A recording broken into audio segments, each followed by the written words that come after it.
Ya kamal ka Nuer online TV kejen gwas medera ner mala de kon linkenyam Läär balinga jen gwas me shala do chagad bunya metot meteka pes bakel chaja wang re duel re wich boor ka South Sudan ajendan balinga jen gwas me mi jiram jidit ka jen channel gore jen bijen wakanitin koken kono kono de Läär de ko gwantin kono gor kon ke de ko ten gore be jen bi subscribe ka gore bijen wakanitin koken shit kamenen yena mo ko tur no mo shala do shagad bunya meteka pes dang bakel kana gwan wang duel re wich boor ka boor state shala do men na gat ethiopia ato do mo kana gwan ke gandan tika pes bakel ne dapada awa mashmichi dapre thok boor an thuk ma shala marol market ka boor state ramala kwer police ni major general elia costa shala do chisugni ti shop ka bakel wang ka machre thok shala do gwasan do maikeje te gwan gada kana gatosha reso ko kan sugni chaka dud gwaskel ke chaka dop ka shu maje mo shu dit shu gwan gada kana gat shu ga shu mamre mach ajendana na gat kana gwan chala de nono gwan gada kana gada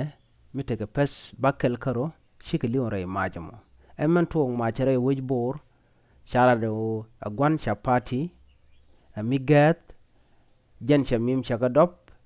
ka sha ngwar chaka lasmach ka shu banyan gwasamo en gwasamo shimim lo len shika pedalong gwasan chaka doptin jen tok wang marol marketo en gwan chapati dobo mai da ka wer ngot ka nas ne ker ka tieka ka gwasan chibuny shika jurtin ka sukre wik ka boor state shu maj mim shu dop ka shu ngwala swidoli ka shu sheng banya ka maj ko buka lo twak shu mim shu lo pedalong en gwasamo shu ka suk shu kana shu wang shala do shawuden gwan chapati mental ngwar ka werkep a police ni jare se jien en tamare wich boor ke ka boor state shala do shaka yen shu mene ji sungne dang bakel tin chi sungne ken wang ko ba men chiro da lat ngach kuma ko dong gwan chapati dong shaka ni jeka cha jalare nono shigamnen yana mo ka suro gwasame eneme re wich boor ka marol market en marol market jen teke tung te jiro dien dut kan tung te jiro dien dut tonne ngai kone la juai la kan te tin kan la kan lungno mi sha juai kel sha ja dobo dor ko kan te dial cha galat ke jen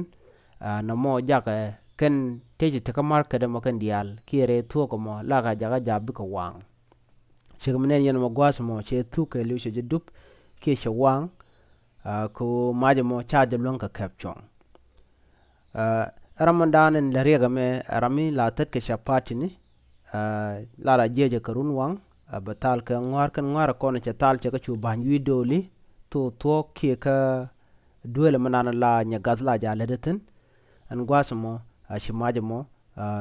she tuk che lo wang an go agenda na nek gwan gada kana gat en gwan gada kana gat tigre duel wa tigre tiga toshka chuchutel gwas amudong de barar ka je ko mala na naga lung ka mach atul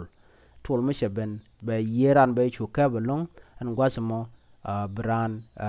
be loy be shumang ka bran be chutel gwanda ro da barka je shimenen yen mo ko turo mo gwasme ajen turo mandanan cha turko shi jen market me shawang kelu shimnen yenang cha polini cha ga yor ka wer ka run wang long an go te ka man mi shi dap ka marol market de yana gul mi shi polini shi bana sha bjek ka sha banga jo ngu mi shi ro da lat ka ngam tok mach ko kan ngwana kan kalwang ko dong de ka lwak shang men sha ka moy ka piu ko ba maje mo ba je kula kapchong wa chu ma chu len ka cha jegano chigat kan gwan chika tung liutin re majmo ajele danan tuogo na mo en gadana chi liu kan gwan ka buny ka ji ethiopia te tere wij boor ka South Sudan lo let kan ya gaten ke kokkan ngwana tere wijen wini ngai kon re we ka so Sudan ti jor to wan te ten te lat ke business ten na me jere ga dan chiro laden wini ka kwiran Ethiopia andan shigade kan jen poinen gwan gade ji ken chi ke tes nien re match mi chi dop Ramadan en te ka match ay yo kep baje ti kuma ka do badan en chi do chiro lat ke jem ka chane tin kon te ke tungno ba cha ka chol ke cha nan gwazmi ko bekan man ngai kana ka kwi ma jamo bekan walat ba teka ajere ga dan chode tuok ye kene ka longa mal ngat kana gwan re maje jegmo misiro de ladone jen le dan de kon linga jen gwasame mi jiram jidit ke jen channel ma gore jen bi jen wakane tin ko ken gore be jen bi subscribe ko bilerin kon ba no ga tungne tin nas bi jen ka shwaling gwa ke George jen gwa dan de kon chongtin bi atakamal bye bye